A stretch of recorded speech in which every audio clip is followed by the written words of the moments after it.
Rapidamente, glorifico a Deus de cada um dos irmãos, através da nossa irmã que nos convidou para ministrar a palavra, nos confiou, porque é uma responsabilidade. Eu convido os irmãos a verem as vossas Bíblias em Gênesis, capítulo 37. Não vou tomar tempo dos irmãos, vou ler apenas alguns versículos rapidamente. Gênesis, capítulo 37, versículo 2. Versículo 2 diz assim: Essas são a geração de Jacó, sendo José, de 17 anos, apacentava ovelhas com seus irmãos, e estava este mancebo com os filhos de Bila, e com os filhos de Zilpa, mulheres de seu pai, e José trazia uma má fama dele a seu pai. Versículo 3: E Israel amava a José mais do que todos os seus filhos, porque era filho de sua velhice, e fez uma túnica de várias cores. No mesmo capítulo, versículo 11. Versículo 11 diz assim: Seus irmãos, pois, o invejavam. Seu pai, porém, guardava esses negócios em seu coração. Versículo de número 23. E aconteceu que, chegando José, seus irmãos tiraram a José a sua túnica, a túnica de várias cores que trazia. Versículo de número 28. Passando, pois, os mercadores midianitas, tiraram e alçaram a José da cova, e venderam José por 20 moedas de prata aos ismaelitas, os quais levaram José do Egito. Amém? Os irmãos podem aceitar essa tarde.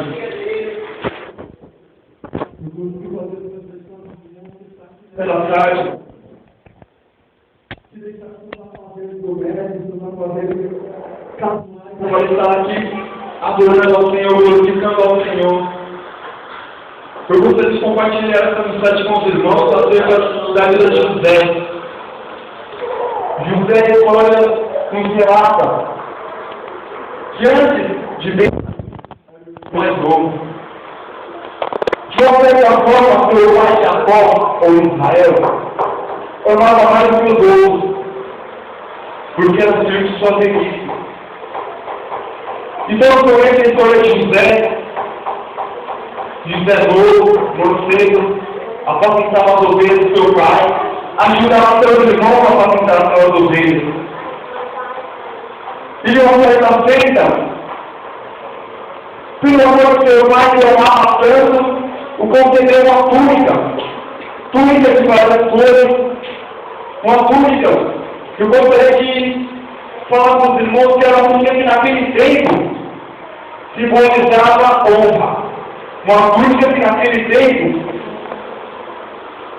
ninguém poderia ter senão o primogênito. Os historiadores dizem que só quem poderia ter aquela túnica se fosse passar de pai para filho deveria ter o primogênito. Mas só que Jacó não olhou para o primogênito. Jacó não olhou para o segundo, nem o terceiro, nem o quarto filho. Jacó olhou para o último. E viu que aquele mancebo, aquele jovem que tinha a história dele Renato de 17 anos, e concedeu aquela túnica para ele, uma túnica que naquele tempo mesmo, como eu havia falado, trazia honra para ele. Somente chefe, herdeiro de um pai, herdeiro, o primogênito, pegava aquela túnica. E um certo tempo, José tinha sonhos. José começou a ter sonhos. E ele falou com meu pai, reuniu todo mundo, porque quando José gostava de contar seus sonhos, Eles vão contar comigo para um e para outro. Eles vão falar que eu ia a família toda. E aí José falando para o seu pai, seus irmãos, e aquelas mulheres, e falava, eu tive um sonho. E ele falava acerca de um maço, que ele tinha um maço que naquele tempo era uma junta de plantas, de ervas, de tudo. E o maço dos seus irmãos se posicionava durante o maço dele, o molho dele. E ele tinha um segundo sonho, que ele falava que tinha o sol, a lua e 11 estrelas. E aquele sol e aquela lua e aquelas 11 estrelas se trouxavam durante ele. E naquele momento os seus irmãos se endureceram, os seus irmãos não se acatavam daquele sonho. Até mesmo seu pai falava, mas aí José, o que está dizendo isso? Que porventura nós prosperemos a você? Porventura nós prosperemos a você, José? Mas só que José não tinha entendimento do seu sonho. Ele ficava feliz em reunir a família com os sonhos que ele tinha. E numa certa feita, o seu pai falava para ele, José, eu mandei seus irmãos apacentar as ovelhas, vai lá. Vê lá se realmente eles estão naquele certo lugar apacentando as ovelhas. Porque seu pai sabia que muitos aí não faziam o que seu pai mandava. Muitos aqui não eram obedientes a seu pai. Seu pai mandava apacentar as ovelhas. E aí eles faziam, eles descansavam, deixavam as ovelhas de lado, ficavam conversando, se divertindo, e as ovelhas ficavam de lado. E ele falava, ei José, vai lá vigiar os seus irmãos, vê o que eles estão fazendo, e depois ele vem aqui e me conta. E eu falava no Senhor diz que José, quando ele declarou aos seus irmãos, falou, ei, olha o sonhador. O sonhador está vindo. O sonhador está vindo, o desejo está trabalhando. O sonhador está vindo para ver se ele está fazendo as obras que o papai mandou. Muitas das vezes é assim na minha, na sua vida. Os seus sonhos para mim, para você, sonhos sonhados por Deus. Não é sonhado por homem. E muitas das vezes as pessoas falam que você está sonhando de barriga cheia. Quem sabe você não comprou uma feijoada pela noite, está sonhando e daí está falando que é de Deus. Quem sabe você comprou uma melancia, comeu uma jaca pela noite e dormiu e está sonhando Deus, está falando que é de Deus. O sonhador está vindo aí. Muitas das vezes estão chamando você sonhador.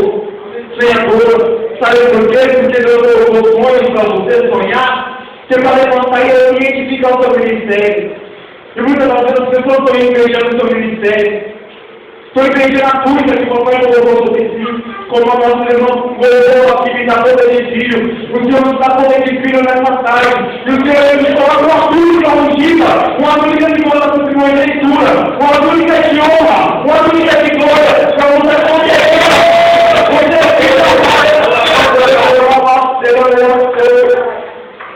E a primeira coisa que aquele jovem pensar, vamos jogar ele na cova. Mas primeiramente eles pensaram, vamos matar ele. Vamos matar ele. Vamos acabar com a vida dele. Mas um porém eles só fizeram, não vamos matar ele. Vamos jogar ele na cova. Quem sabe tem alguém pensando em acabar com o seu ministério? Quem sabe muitas das vezes alguém até pensando em acabar com a sua vida, sabe que ele Satanás, que não quer ver você feliz, não quer ver você prosperando no seu ministério. Por isso, eu estou olhando para a sua vida e falo, se eu simplesmente não pode ser, eu vou acabar com ele, desculpa as promessas. Vou acabar com a vida dele, vou acabar com a vida dele antes que se cumpra as promessas. Na rua onde você é, as pessoas te reconhecem pela túnica que você usa, a túnica que o próprio Deus colocou sobre a sua vida. O Senhor é Deus, o Espírito Santo. O engano do Espírito Santo, ele confunde, ele pode confundir o eu, mas não confunde a Satanás. Quando Satanás olha para quem está usando a túnica. Sabe qual é a túnica? O engano do Espírito Santo na sua vida. Não deixa roubar essa túnica, não deixa Satanás tomar essa túnica. Não deixa Satanás tomar essa honra que foi colocou na sua vida. Aleluia.